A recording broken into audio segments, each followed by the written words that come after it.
سورہ انفال مدنی سورت ہے۔ ہجرت کے بعد اس سورہ مبارکہ کا نزول ہوا۔ اس سورہ مبارکہ کی 7 آیتیں ہجرت سے پہلے نازل ہوئیں۔ یہ 7 آیتیں سورہ انفال کی آیت نمبر 30 سے لے کر آیت نمبر 36 تک ہیں۔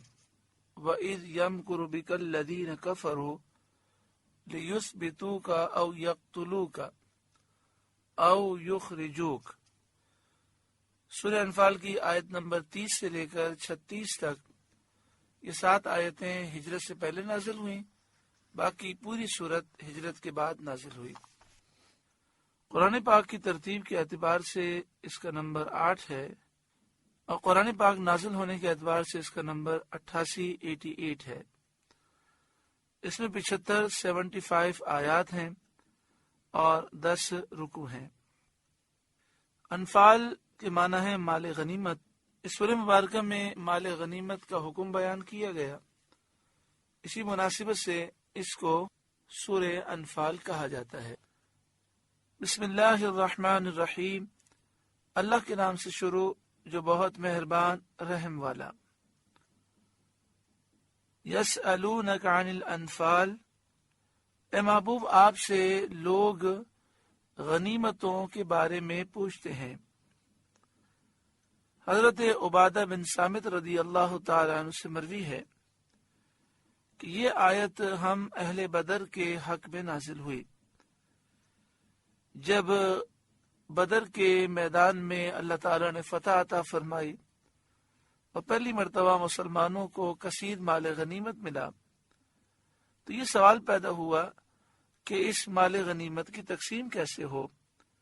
تو اللہ تعالیٰ نے اس سورہ مبارکہ کو نازل فرمایا، اور اللہ تعالیٰ نے معاملہ اپنے محبوب صلی اللہ علیہ وآلہ وسلم کے سپرد کیا، اور آپ صلی اللہ علیہ وآلہ وسلم نے وہ مال برابر تقسیم کر دیا۔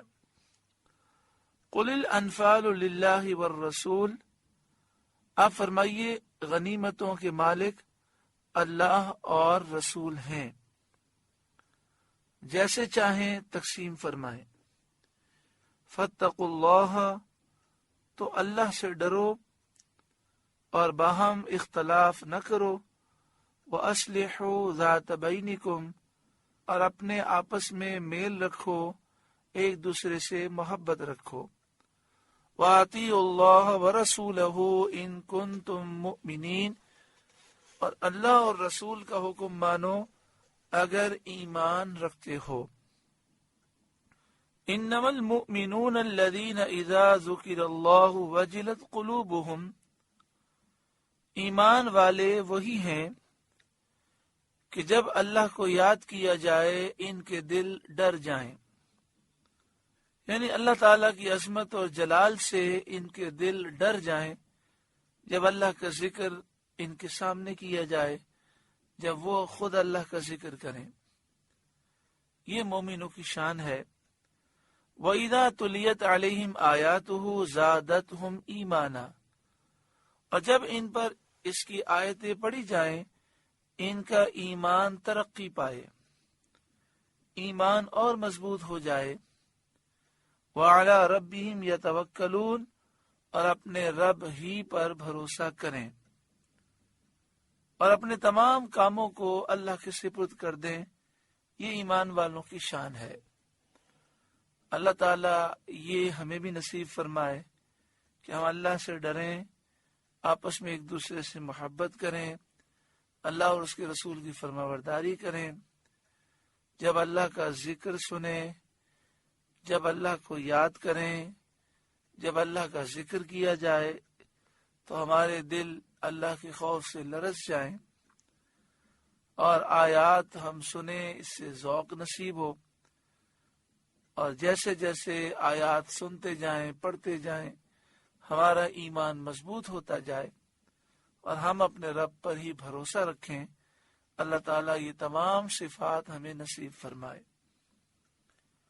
الذین یقیمون الصلاۃ، وہ جو نماز قائم رکھیں، یعنی مومن وہ ہیں جو اللہ پر بھروسہ رکھتے ہیں اور نماز قائم رکھتے ہیں۔ نماز قائم کرنے کے معنی یہ ہیں کہ ظاہری اور باطنی آداب کے ساتھ شرائط، فرائض، واجبات، سنت مؤکدہ کے ساتھ ظاہری اور باطنی آداب کے ساتھ ہمیشہ نماز ادا کرنا اور دوسروں کو اس کی تلقین کرنا۔ وَمِمَّا رَزَقْنَاهُمْ يُنْفِقُونَ، اور ہمارے دیے سے کچھ ہماری راہ میں خرچ کریں۔ اللہ کی راہ میں زکوٰۃ دینا، صدقہ فطر دینا، صدقہ واجبات دینا، اور اس کے علاوہ نفلی خیرات اور صدقہ دینا۔ اللہ تعالیٰ یہ بھی ہمیں توفیق عطا فرمائے۔ اولئک هم المؤمنون حقا، یہی سچے مسلمان ہیں۔ لہم درجات عند ربہم، ان کے لیے درجے ہیں ان کے رب کے پاس، ان کے اعمال کی مقدار، کیونکہ مومنین کے احوال ان اوصاف میں مختلف ہیں، اس لیے ان کے مراتب بھی الگ الگ ہیں۔ وَمَغْفِرَةٌ وَرِزْقٌ کریم، اور بخشش ہے اور عزت کی روزی ہے، جو ہمیشہ عزت کے ساتھ، تعظیم کے ساتھ، بغیر محنت و مشقت کے یہ روزی جنت میں عطا کی جائے گی۔ کما اخرجک ربک من بیتک بالحق، جس طرح محبوب آپ کو آپ کے رب نے آپ کے گھر سے حق کے ساتھ برآمد کیا، یعنی مدینہ طیبہ سے بدر کی طرف جو آپ تشریف لے گئے، یہ آپ کے رب نے آپ کو حق کے ساتھ برآمد کیا، آپ کا جانا حق کے ساتھ تھا، اور اللہ تعالی نے آپ کی مدد فرمائی۔ وَإِنَّ فَرِيقًا مِّنَ الْمُؤْمِنِينَ لَكَارِهُونَ، اور بے شک مسلمانوں کا ایک گروہ اس پر ناخوش تھا، کیونکہ وہ دیکھ رہے تھے کہ ان کی تعداد کم ہے، ہتھیار تھوڑے ہیں، دشمن کی تعداد بھی زیادہ ہے، اور وہ اسلحہ وغیرہ کا بڑا سامان رکھتے ہیں۔ تو جو مسلمان اس جنگ کو پسند نہیں کرتے تھے، یہ وجہ نہیں تھی کہ وہ جنگ سے فرار ہونا چاہتے تھے، بلکہ وجہ یہ تھی کہ ان کا خیال یہ تھا کہ ہماری تیاری مکمل نہیں ہے، ہمیں تیاری کے ساتھ جنگ کرنی چاہیے۔ لیکن جب انہوں نے دیکھا نبی اکرم صلی اللہ علیہ وآلہ وسلم اس جنگ کو پسند فرما رکھے ہیں، تو انہوں نے اپنی رائے کو حضور کی رائے پر قربان کر دیا، اور دل و جان سے انہوں نے حضور صلی اللہ علیہ وآلہ وسلم کے قدموں میں اپنا سب کچھ قربان کیا۔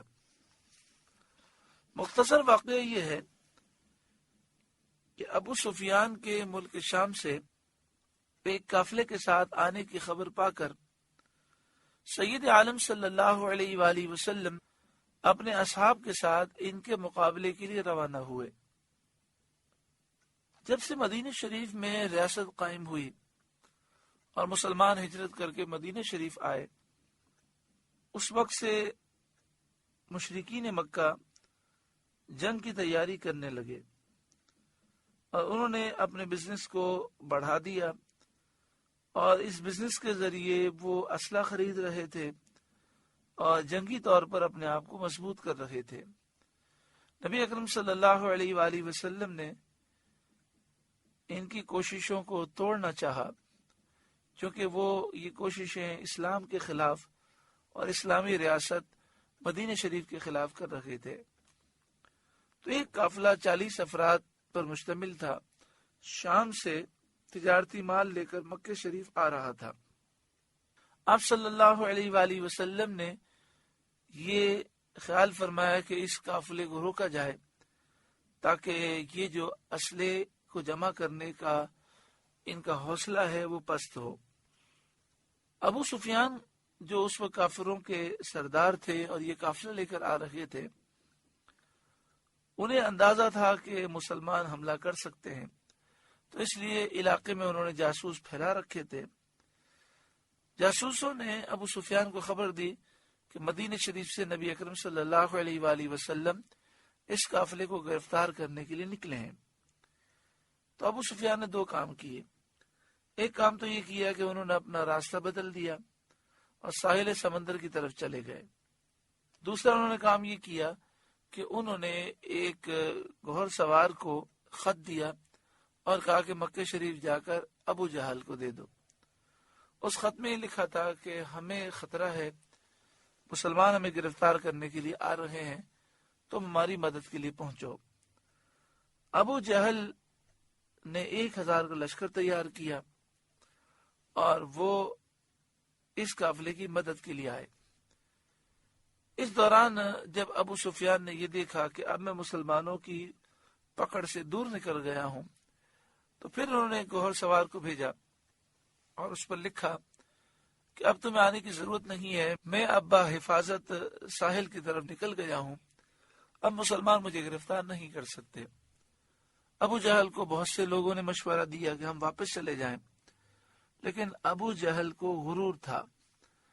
اس نے کہا کہ نہیں، میں مسلمانوں کو سبق سکھاؤں گا، ہم بدر میں پہنچیں گے، مسلمانوں کو گرفتار کریں گے، ان کو رسیوں سے باندھیں گے، اور پھر ہم بدر میں شراب پیئیں گے، کنیزوں کا ناچ دیکھیں گے، اور پھر مسلمانوں کو گھسیٹ کر مکہ شریف لے جائیں گے اور انہیں عبرت کا نشان بنائیں گے تاکہ آئندہ کسی کو ہمارے قافلے پر حملہ کرنے کی جرت نہ ہو۔ یہاں پر جب ابو سفیان کا قافلہ مسلمانوں کی پکڑ سے باہر نکل گیا تو نبی اکرم صلی اللہ علیہ وآلہ وسلم نے اپنے اصحاب سے مشورہ کیا اور فرمایا کہ اللہ تعالیٰ نے مجھ سے وعدہ فرمایا ہے کہ اللہ تعالیٰ کفار کے دونوں گروہوں میں سے ایک پر مسلمانوں کو فتح مند کرے گا، چاہے قافلہ ہو، چاہے مکہ شریف سے آنے والے کافروں کی فوج ہو۔ صحابہ نے اس میں موافقت کی، مگر بعض کو یہ عذر ہوا کہ ہم اس تیاری سے نہیں چلے تھے، نہ ہماری تعداد اتنی ہے، نہ ہمارے پاس کافی سامان اسلحہ ہے، اور نہ ہمارا یہ ذہن تھا کہ ہم اتنے لوگوں سے مقابلہ کریں گے۔ ہم تو 40 افراد کو گرفتار کرنے کے لیے چلے تھے، 313 ہماری تعداد ہے، 6 زرہ ہیں، 8 تلواریں ہیں، 2 گھوڑے ہیں، اب سامنے 1000 کا لشکر آ رہا ہے، تو بغیر تیاری کے ان سے مقابلہ کرنا یہ مناسب نہیں ہے۔ یہ بات رسول اللہ صلی اللہ علیہ وآلہ وسلم کو گراں گزری اور حضور صلی اللہ علیہ وآلہ وسلم نے فرمایا قافلہ تو ساحل سمندر کی طرف نکل گیا اور ابو جہل سامنے آ رہا ہے۔ اس پر ان لوگوں نے پھر عرض کیا کہ یا رسول اللہ صلی اللہ علیہ وسلم، قافلے ہی کا تعاقب کیجئے اور دشمن کے لشکر کو چھوڑ دیجئے۔ یہ بات آپ صلی اللہ علیہ وآلہ وسلم کو ناگوار گزری تو حضرت صدیق اکبر رضی اللہ تعالی عنہ اور حضرت عمر رضی اللہ تعالی عنہ نے کھڑے ہو کر اپنے اخلاص اور اپنی فرمانبرداری کا اظہار کیا اور اس بات کا اظہار کیا کہ ہم آپ کی رضا کے لیے اپنی جانیں قربان کریں گے، اور بڑی قوت اور استحکام کے ساتھ انہوں نے عرض کی کہ وہ کسی طرح آپ کی مرضی مبارک کے خلاف سستی کرنے والے نہیں ہیں۔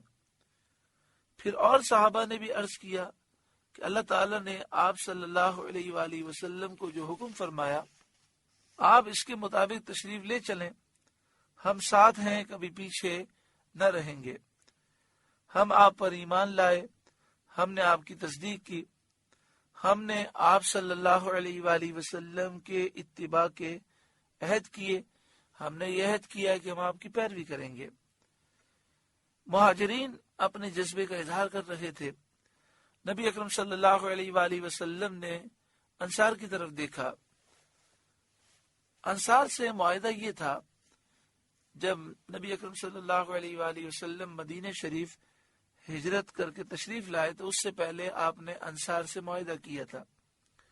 معاہدہ یہ تھا کہ مدینہ شریف پر حملہ ہوا تو انصار جنگ میں شریک ہوں گے، اور اگر مسلمان مدینہ شریف سے باہر کوئی جنگ کرتے ہیں تو انصار کو شریک ہونا ضروری نہیں ہے۔ جب نبی اکرم صلی اللہ علیہ وآلہ وسلم نے انصار کی طرف دیکھا تو انصار کے قبیلے اوس کے سردار حضرت سعد بن معاذ رضی اللہ تعالیٰ عنہ کھڑے ہوئے اور عرض کیا رسول اللہ صلی اللہ علیہ وسلم ہماری بھی وہی رائے ہے جو مہاجرین کی رائے ہے. ہم خاموش اس لیے ہیں کہ مہاجرین یہ محترم ہیں, یہ کلام کر رکھے ہیں, ہم ان کا انتظار کر رکھے تھے. اب جب ان کا کلام مکمل ہوا تو ہماری طرف سے یہ ہے کہ ہم پیچھے ہٹنے والے نہیں ہیں. اگر آپ ہمیں حکم دیں گے تو ہم سمندر کے اندر کود جائیں گے, آپ ہمیں حکم دیں گے تو ہم آگ میں چھلانگ لگا دیں گے, آپ حکم دیں تو ہم ان 8 تلواروں سے کیسر و کسرا پر حملہ کر دیں. ہم آپ کے آگے پیچھے دائیں بائیں اپنی جانوں کے نذرانے پیش کریں گے. ہم موسیٰ علیہ السلام کے اصحاب کی طرح نہیں جنہوں نے جنگ کے موقع پر یہ کہا فَاذْهَبْ أَنْتَ وَرَبُّكَ فَقَاتِلَا إِنَّا هَاهُنَا قَاعِدُونَ, آپ جائیے, آپ کا رب جائے اور دونوں جنگ کریں, ہم تو یہیں بیٹھے ہیں. ہم ایسا نہیں کریں گے بلکہ آپ کے ساتھ ہم ہر وقت ساتھ رہیں گے اور آپ کے قدموں پر جانیں نچھاور کریں گے. نبی اکرم صلی اللہ علیہ وآلہ وسلم یہ بات سن کر بڑے خوش ہوئے اور آپ مسکرائے. اللہ تعالیٰ نے حضرت سعد بن معاذ کو یہ صلہ عطا فرمایا کہ غزوہ خندق کے بعد جب آپ شہید ہوئے تو نبی اکرم صلی اللہ علیہ وآلہ وسلم نے ان کی تدفین کے بعد ان کی والدہ کو دیکھا کہ وہ رو رہی ہیں, چونکہ ایک بیٹا وہ عہد میں دے چکی تھی, دوسرے بیٹے حضرت سعد بن معاذ پھر شہید ہو گئے. تو حضرت سعد بن معاذ کی والدہ رو رہی تھی. پیارے آقا صلی اللہ علیہ وآلہ وسلم نے فرمایا اے سعد کی ماں مت رو, خوش ہو جا. جب سعد اللہ کے حضور حاضر ہوئے تو اللہ انہیں دیکھ کر مسکرا رہا تھا اور یہ اللہ کو دیکھ کر مسکرا رہے تھے. اللہ تعالیٰ کا مسکرانا اس سے کیا مراد ہے اللہ ہی بہتر جانتا ہے. اللہ تعالیٰ جسم سے پاک ہے, مگر اس سے حضرت سعد بن معاذ کی فضیلت ثابت ہوتی ہے کہ اللہ نے خصوصی کرم فرمایا. نبی اکرم صلی اللہ علیہ وآلہ وسلم نے جب غزوہ بدر کے موقع پر صحابہ کرام کی جذبات سنے تو فرمایا چلو اللہ کی برکت پر بھروسہ کرو, اس نے مجھے وعدہ دیا ہے, میں تمہیں بشارت دیتا ہوں, مجھے دشمنوں کے گرنے کی جگہ نظر آ رہی ہے. حضور صلی اللہ علیہ وآلہ وسلم نے کفار کے مرنے اور گرنے کی جگہ نام لے لے کر بتائی کہ فلاں کافر یہاں گرے گا, یہاں مرے گا. ایک ایک کی جگہ پر نشانات لگا دیے اور یہ معجزہ دیکھا گیا کہ ان میں سے جو مر کر گرا اسی نشان پر گرا, اس سے وہ آگے پیچھے نہ ہوا. یجادلونک فی الحق, سچی بات میں آپ سے جھگڑتے تھے اور کہتے تھے کہ ہمیں لشکر قریش کا حال ہی معلوم نہ تھا, ہم ان سے مقابلہ کرنے کی تیاری سے چلے ہی نہیں ہیں. بعد ما تبین, بعد اس کے کہ ظاہر ہو چکی, یعنی یہ بات ظاہر ہو چکی کہ نبی اکرم صلی اللہ علیہ وآلہ وسلم جو کرتے ہیں اللہ کے حکم سے کرتے ہیں, اور آپ نے یہ اعلان فرما دیا غیبی مدد پہنچے گی. کأنما یساقون الی الموت وهم ینظرون, گویا وہ آنکھوں دیکھی موت کی طرف ہانکے جاتے ہیں. یعنی قریش سے مقابلہ انہیں اتنا خوفناک معلوم ہوتا تھا کہ وہ یہ سمجھ رہے تھے کہ جو موت ہمیں سامنے نظر آ رہی ہے اس کی طرف ہمیں ہانکا جا رہا ہے. وَإِذْ يَعِدُكُمُ اللَّهُ إِحْدَى الطَّائِفَتَيْنِ أَنَّهَا لَكُمْ, اور یاد کرو جب اللہ نے تمہیں وعدہ دیا تھا کہ ان دونوں گروہ میں سے ایک تمہارے لیے ہے, یعنی ابو سفیان کا قافلہ ہو تجارتی یا ابو جہل کا لشکر ہو, دونوں میں سے ایک سے تمہارا مقابلہ ہوگا, جس سے مقابلہ ہوگا اللہ تمہیں فتح دے گا. وَتَوَدُّونَ أَنَّ غَيْرَ ذَاتِ الشَّوْكَةِ تَكُونُ لَكُمْ, اور تم یہ چاہتے تھے کہ تمہیں وہ ملے جس میں کانٹے کا کھٹکا نہیں۔ تم چاہتے تھے کہ ابو سفیان کے قافلے سے مقابلہ ہو کہ جس میں نقصان کا اندیشہ نہیں، یعنی تم یہ تو سمجھتے تھے کہ ابو جہل کے لشکر سے مقابلہ ہوا تو نبی اکرم صلی اللہ علیہ وآلہ وسلم نے جو خبر دی اس کے مطابق فتح تو ضرور ہوگی، لیکن اس میں مشکلات کافی ہیں اور کافی جانوں کا نذرانہ دینا ہوگا۔ لیکن اگر ابو سفیان کا قافلہ ہاتھ میں آ جائے تو وہ 40 افراد ہیں، ان کو قابو کرنا آسان ہے۔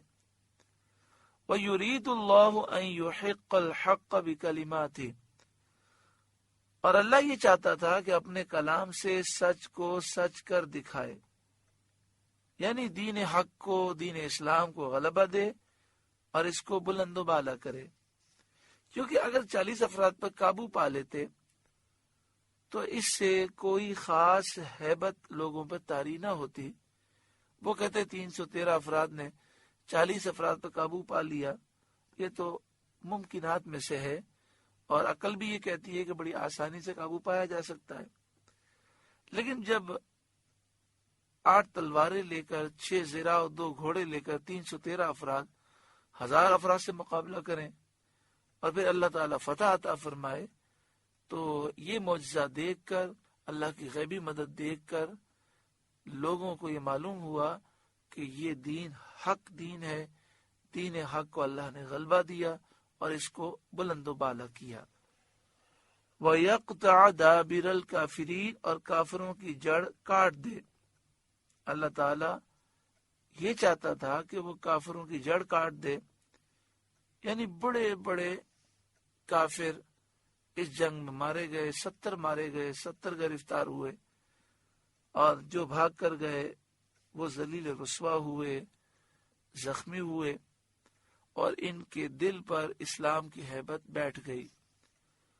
لِيُحِقَّ الْحَقَّ، تاکہ سچ کو سچ کرے، وَيُبْطِلَ الْبَاطِلَ، اور جھوٹ کو جھوٹا کرے، یعنی اسلام کو ظہور اور ثبات عطا کرے، اسلام غالب آ جائے اور کفر کو اللہ تعالیٰ مٹا دے۔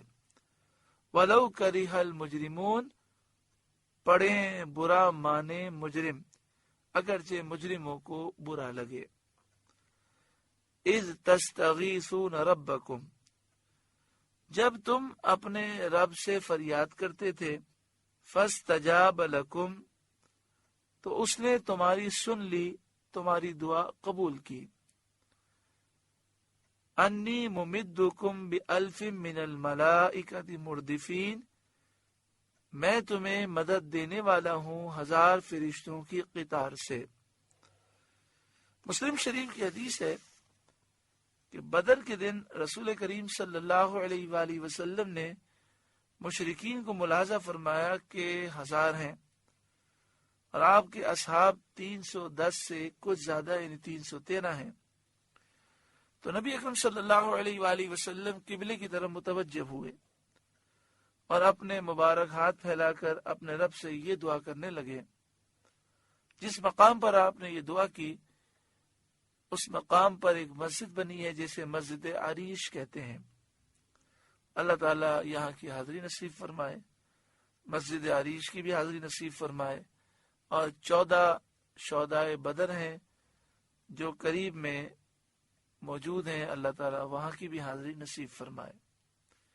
تو آپ نے یہ دعا کی، یا رب جو تو نے مجھ سے وعدہ فرمایا ہے پورا کر، یا رب جو تو نے مجھ سے وعدہ کیا عنایت فرما، رب اگر تو اہل اسلام کی اس جماعت کو ہلاک کر دے گا تو زمین میں تیری عبادت نہ ہوگی۔ اسی طرح حضور صلی اللہ علیہ وآلہ وسلم دعا کرتے رہے، یہاں تک کہ کندھے مبارک سے چادر شریف اتر گئی۔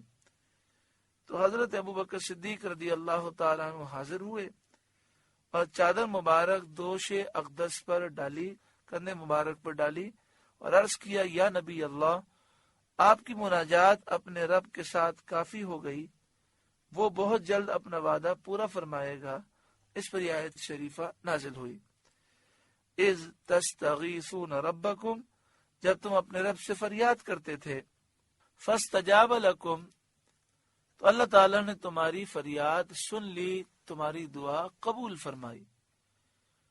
انی ممدکم بألف من الملائکۃ مردفین، اللہ تعالیٰ نے فرمایا میں تمہیں مدد دینے والا ہوں 1000 فرشتوں کی قطار سے۔ وما جعلہ اللہ الا بشرا، یہ اللہ نے تمہاری خوشی کے لیے کیا۔ چنانچہ شروع میں 1000 فرشتے آئے، پھر 3000، پھر 5000۔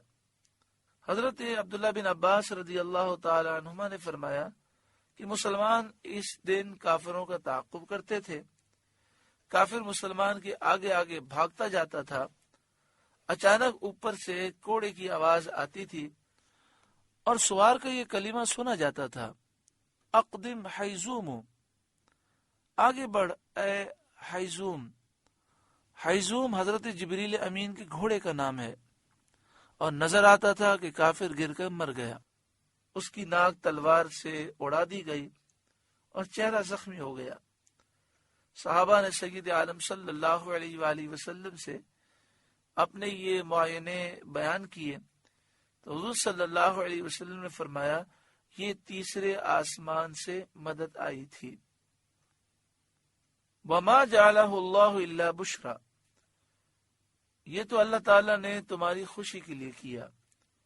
وَلِتَطْمَئِنَّ بِهِ قُلُوبُكُمْ، اور اس لیے کہ تمہارے دل چین پائیں۔ وَمَا النَّصْرُ إِلَّا مِنْ عِنْدِ اللَّهِ، اور مدد صرف اللہ کی طرف سے ہے۔ تو بندے کو چاہیے کہ اسی پر بھروسہ کرے، اپنی قوت، اپنی طاقت، اپنے زور، اپنے اسباب اور اپنی جماعت پر ناز نہ کرے۔ بڑا اہم نقطہ ہے، ہماری ناکامی کا ایک بہت بڑا سبب یہ ہے کہ ہم اپنی قوت پر، اپنی طاقت پر، اپنے زور پر، اپنے اسباب پر، اپنی جماعت، اپنے دوست احباب پر ناز کرتے ہیں اور ذلیل و رسوا ہو جاتے ہیں۔ انسان ہر حال میں اللہ کی ذات پر بھروسہ کرے، اللہ تعالیٰ ہمیں معاف فرمائے، عاجزی انکساری نصیب فرمائے۔ حقیقت یہی ہے کہ وہی ہوتا ہے جو ہمارا رب چاہتا ہے۔ کوئی کامیابی ملے تو توجہ اسی طرف ہو کہ اس نے فضل فرمایا، ورنہ ہم میں کیا ہے۔ ان اللہ عزیز حکیم، بے شک اللہ غالب حکمت والا ہے۔ سورہ انفال کا پہلا رکوع مکمل ہوا۔ اللہ تعالیٰ اس رکوع کی نصیحتوں پر ہمیں عمل کی توفیق عطا فرمائے۔ آپ سے گزارش ہے کہ قرآن کے اس پیغام کو آگے پہنچا کر ثواب جاریہ حاصل کریں۔